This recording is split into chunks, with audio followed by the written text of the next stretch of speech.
Assalamualaikum warahmatullahi wabarakatuh. Kembali lagi bersama Sunbar Channel Gus Halim Al-Ambiari. Kali ini Bahsul Masail Pondok Pesantren Darul Ulum Al-Fatah Temboro Karas Magetan, tanggal 22 November 2021 Masehi. Soal yang pertama, membaca tarodhi untuk selain sahabat, yaitu membaca radhiyallahu anhu untuk laki-laki, radhiyallahu anha untuk perempuan, radhiyallahu anhum untuk orang banyak. Masail ini pernah terjadi tahun 2016-2017. Pertanyaannya, bagaimana hukum membaca tarodhi, yaitu doa radhiyallahu anhum atau gelar RA? Biasanya disingkat gelar RA, radhiyallahu anhu, untuk selain para sahabat. Jawab, pada dasarnya mengucapkan tarodhi dan tarahum, yaitu rahimallahu anhu, rahimallahu anha, rahimallahu anhum, kepada para sahabat atau tabi'in atau ulama dan orang-orang yang ahli ibadah adalah hukumnya sunnah. Pada dasarnya kita membaca radhiyallahu anhu, rahimallahu anhu, itu hukumnya sunnah. Karena hal tersebut termasuk doa. Jadi kalau doa ini siapa saja boleh kita doakan. Semoga Allah meridhoi dia, semoga Allah merahmati dia. Bapak kita juga boleh, kakek kita juga boleh, semuanya didoakan seperti itu. Hanya saja para ulama kebanyakan menggunakan lafaz tarodhi ini untuk para sahabat dan para imam madhab seperti Imam Syafi'i radhiyallahu anhu, Imam Hanafi, Imam Abu Hanifah dan sebagainya. Sedangkan untuk para ulama selain a'immah madzhabul arba'ah dan orang-orang soleh biasanya menggunakan tarahum.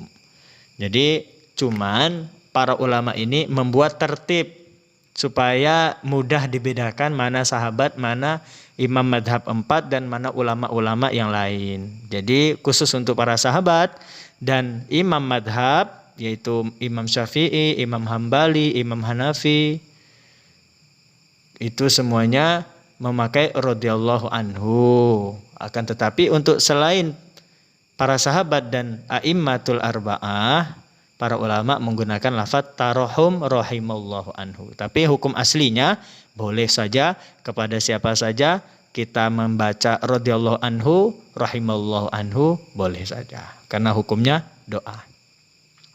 Rujukan kitab terdapat di dalam kitab Al-Majmu' Syarah Muhadzab jilid 6 halaman 172.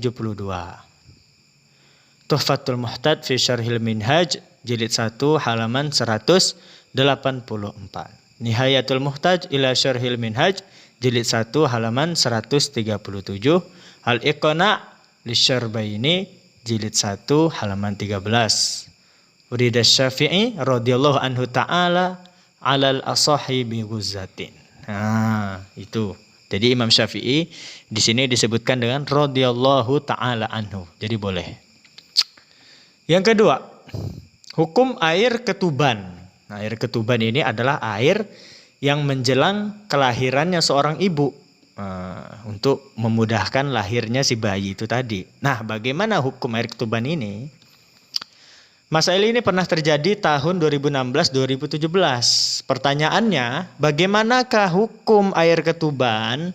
Apakah air ketuban itu hukumnya suci atau tidak? Nah, dijawab hukumnya adalah najis. Ada yang berpendapat itu adalah kencingnya si bayi. Tetapi wallahu a'lam bagaimana, yang jelasnya menurut ulama kita hukumnya adalah najis karena dia keluar dari salah satu dua jalan, keluar dari farji. Rujukan kitab terdapat di dalam Al-Mawsu' Al-Fiqhiyah Al-Kuwaitiyah jilid 42 halaman 112. Nah, di sini ditulis semua bi annahu damun abyad yakhruju min farjil mar'ah qurbal wiladah. Di dalam kitab ini dijelaskan air ketuban itu adalah darah putih yang keluar dari kemaluannya seorang wanita mendekati kelahiran si bayi. Jadi itu menurut ulama ketuban itu adalah darah putih. Nah, jadi namanya darah itu najis. Ya, darah itu najis. Itu juga ditulis di situ ittafaqo fuqahaul malikiyah ala annal hadi najisun. Imam Malik, madhab Maliki juga berpendapat al-hadi atau ketuban itu hukumnya najis. Li'anna kullama yakhruju minas sabilai najis.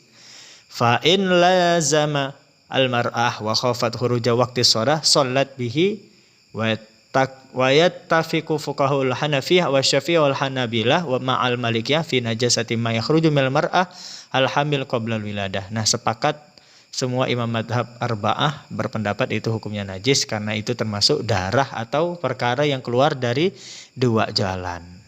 Walaupun itu mungkin duit ya, keluar ketika kita buang dua, kayak itu duitnya najis tapi bisa disucikan. Gitu ya. Wallahu a'lam bishawab. Soalan selanjutnya.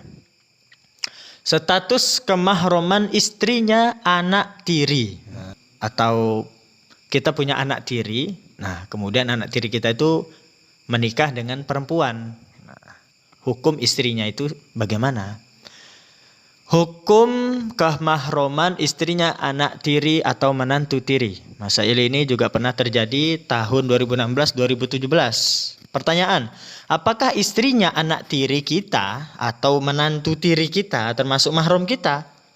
Jawab, hukumnya istrinya anak tiri itu bukan mahram. Tidak termasuk mahram. Terujukan kitab terdapat di dalam I'anatul Talibin jilid 3 halaman 336.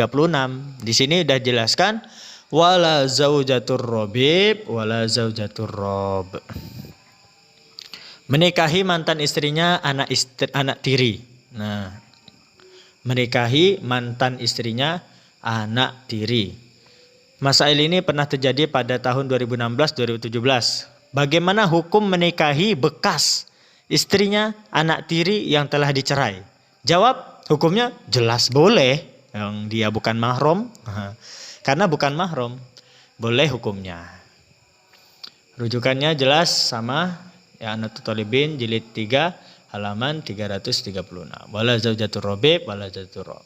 Insyaallah, alhamdulillah masail kita pada hari ini mudah-mudahan bermanfaat, menjadikan kita bertambah ilmunya setiap hari sehingga agama kita tambah hari tambah meningkat. Karena kesuksesan kita, kebahagiaan kita tidak ada lain kecuali hanya di dalam mengamalkan agama secara sempurna.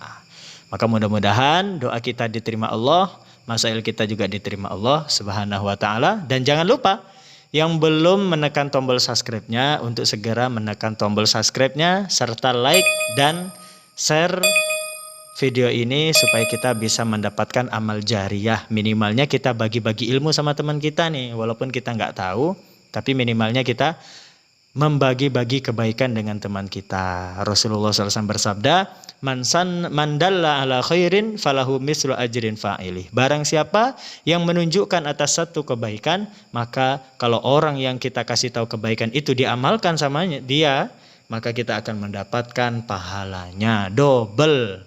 Kita dapat pahala kita sendiri dan kita dapat pahala karena kita telah menunjukkan kebaikan kepada orang lain.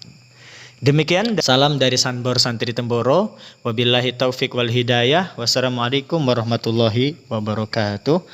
Sempurna majelis kita tutup bersama dengan doa kifaratul majelis. Subhanallah wa bihamdi, subhanallah wa bihamdika, asyhadu an la ilaha illa anta, astaghfiruka wa atubu ilaik. Assalamualaikum warahmatullahi wabarakatuh.